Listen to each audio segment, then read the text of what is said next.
Today we will discuss our chapter number 15, the working of the United Nations. In the previous chapter we will discuss how the United Nations was formed and what are its main objective when it is established. Now we will discuss how does it work. In the beginning when the United Nations was formed, जब United Nations बनी थी, the main task was to maintain peace around the world. इसका main task क्या था? Maintain peace around the world.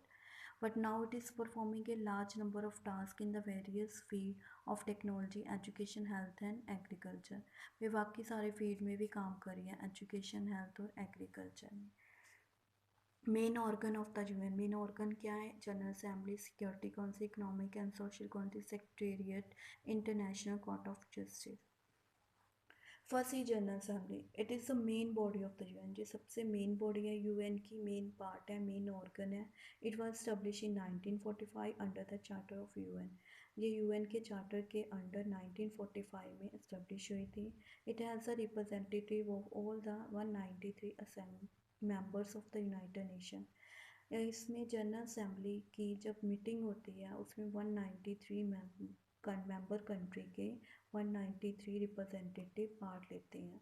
मतलब ये सभी 193 members country का हर एक कंट्री का वन रिप्रेजेंटेटिव होता है, वो जनरल असेंबली का मेंबर होता है. It provide a platform where international issues are discuss. ये वो प्लेटफॉर्म है वहाँ पे इंटरनेशनल इशू डिस्कस किए जाते हैं और उनके सोल्यूशन निकाले जाते हैं. General assembly meets a regular session from September to December each year. General assembly अपना रेगुलर सेशन बुलाती है सितंबर टू दिसंबर. सेशन को कैन से meeting and thereafter as required. अगर दोबारा भी बुला सकती है अगर कोई ज़रूरत हो. Next is security council. Main aim of this council is to settle international dispute. Main aim क्या है इस काउंसिल का?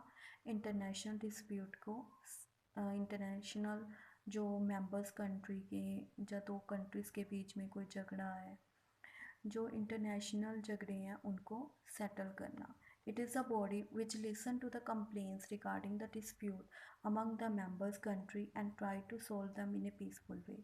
ये एक बॉडी है जो उसके मेंबर्स कंट्री के डिस्प्यूट को सुनती है और उसको सॉल्व करती है, उनके झगड़ों को इन ए पीसफुल वे.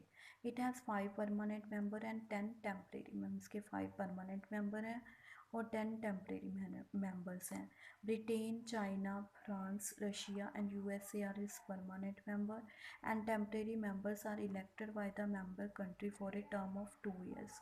जो इसके टेम्परेरी मेंबर है वो 2 साल के लिए इलेक्ट किए जाते हैं बाय इट्स मेंबर कंट्रीज़ के द्वारा.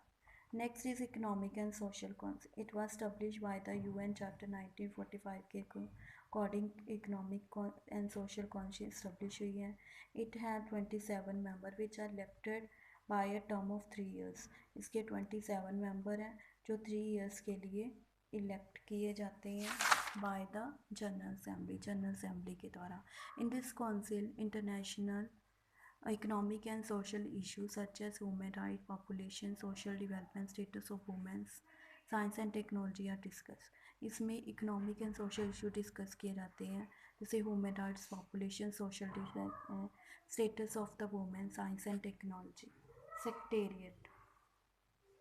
सेक्रेटेरियस deals in day to day activity of the UN की डे टू डे एक्टिविटी को डील्स करते हैं. It is a main administrative organ. यहाँ से सारा कुछ मैनेज किया जाता है. ये डे टू डे एक्टिविटी का रिकॉर्ड रखते हैं. It is headed by secretary general. इसको सेक्रेटेरिएट को कौन हेड कौन सा होता है इसका? Secretary general. वो is nominated by general assembly for a term of 5 years, जो कि जनरल असेंबली के द्वारा 5 years के लिए इलेक्ट किया जाता है. Next is international court of justice. It is a judicial organ of the UN. It is also called world court. इसको वर्ल्ड कोर्ट भी कहते हैं. इट हैज़ 15 जजेस. के 15 जजेस. It settle disputes of in member state के dispute को settle करता है. Its headquarter is at the Hague. इसका हेडक्वार्टर कहाँ पे है? हेग में.